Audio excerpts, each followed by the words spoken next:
I want to thank our witnesses for being with us this evening to share their firsthand accounts of that terrible day. I know that some of the witnesses from our first hearing are in the room with us, along with some of the family members, friends, and widows of the officers who lost their lives as a result of the attack. Thank you all for being here for us and the American people. Officer Carolyn Edwards has been with the United States Capitol Police since 2017. On January 6th, Officer Edwards was assigned to the First Responder Unit, which serves as the first line of defense at the Capitol complex. She also served as a member of the Civil Disturbance Unit, a special subset of the uniformed division trained to respond to mass demonstration events. Officer Edwards is a graduate of the University of Georgia and currently is working on a master's degree in intelligence analysis from Johns Hopkins University. Nick Quistad is an acclaimed filmmaker whose credits include documenting stories from war zones in Afghanistan, Syria, and Iraq. On January 6th, Mr. Quickstead was working on a documentary about, quote, why Americans are so divided when Americans have so much in common, end quote. During that day, Mr. Quickstead interviewed and documented movements of the people around the Capitol, including the first moments of the violence against the Capitol Police and the chaos that ensued. I will now swear in our witnesses. The witnesses will please stand and raise your right hand.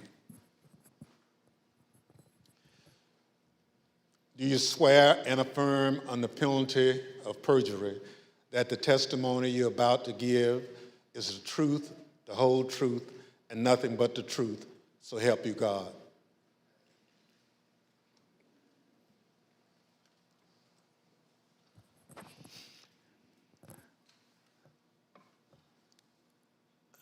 Let the record reflect the witnesses answered in the affirmative. Without objection, the witness's statement will be included in the record. Pursuant to Section 5C8 of House Resolution 503, I recognize myself for questioning.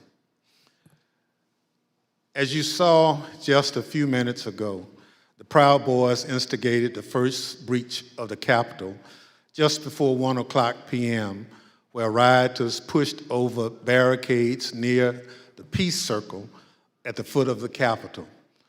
Our two witnesses tonight were both there at the time of that first breach.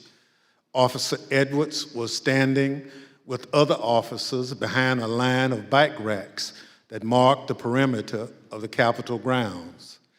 She bravely tried to prevent an angry crowd from advancing on the Capitol. Unfortunately, she was overrun and knocked unconscious as the crowd advanced on the Capitol. Mr. Quickstead was a few yards away from Officer Edwards, taking footage of the Proud Boys as part of his work on a documentary film. Most of his footage has never been shown publicly before we shared it this evening. Officer Edwards, I'd like to start by asking if you could tell us why you believe it's important for you to share your story this evening with the committee and the American public.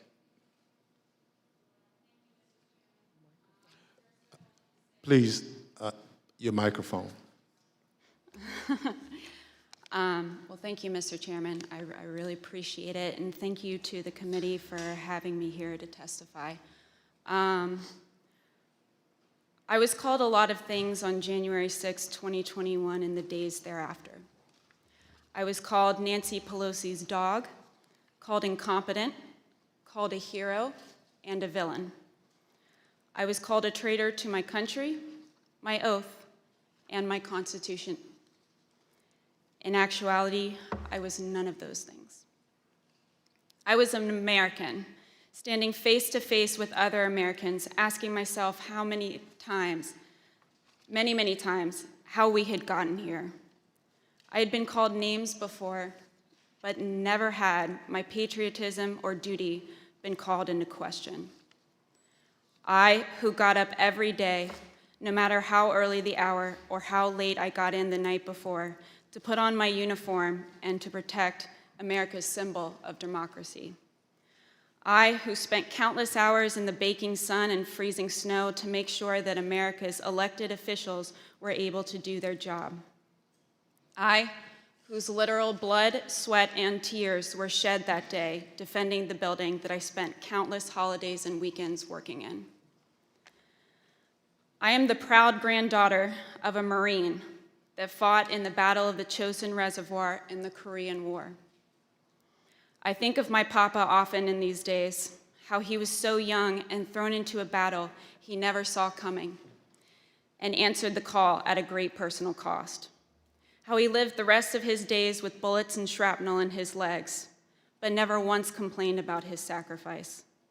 I would like to think that he would be proud of me, proud of his granddaughter that stood her ground that day and continued fighting, even though she was wounded, like he did many years ago. I am my grandfather's granddaughter, proud to put on a uniform and serve my country. They dared to question my honor. They dared to question my loyalty. And they dared to question my duty. I am a proud American, and I will gladly sacrifice everything to make sure that the America my grandfather defended is here for many years to come. Thank you. Officer